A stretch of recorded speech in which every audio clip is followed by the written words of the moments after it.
All right, our favorite healthcare expert is speaking again. Jimmy Kimmel.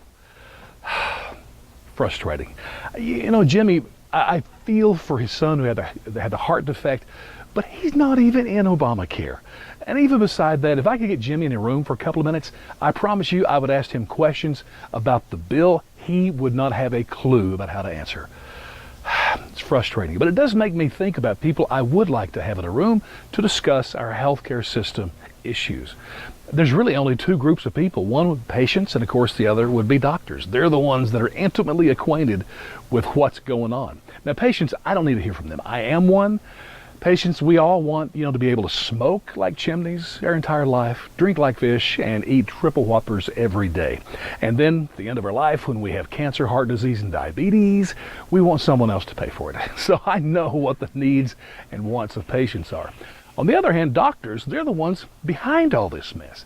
They're the ones I would love to hear from and ask questions. Now, we don't hear from them because all we hear is if you turn on MSNBC, you get a parade of doctors on why they love Obamacare.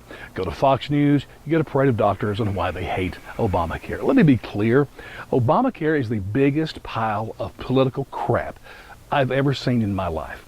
And whatever the Republicans come up with or to replace it, it's going to be a bigger pile of crap 2.0. Don't care about the politics and healthcare. I don't even know why they're involved with it. But back to the room situation and the doctors.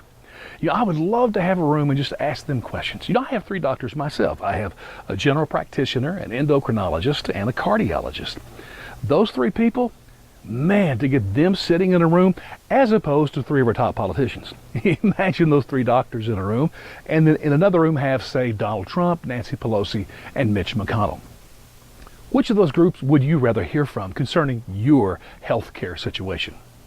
No doubt for me. And I'd love these doctors to answer questions like, how can we bring down costs in healthcare?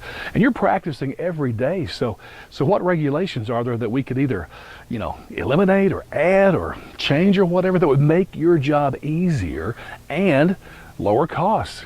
One question I had when Obamacare first passed is, they said we had a shortage of doctors. Well, if all 40 so million people started going to doctors, what's that going to do to us? And how do we get more doctors? And then just dealing with the hospitals and pharmaceuticals, business, medicines. Every time I go to the doctor, it's a parade of pharmaceutical reps coming in after that doctor. So the doctor is the key. You know what? We have the opioid crisis. Doctors are prescribing that stuff. How do we solve that? I'd love to ask doctors about malpractice because I've always read and heard that doctors will order procedures or tests that may not really be necessary except to cover their you-know-whats.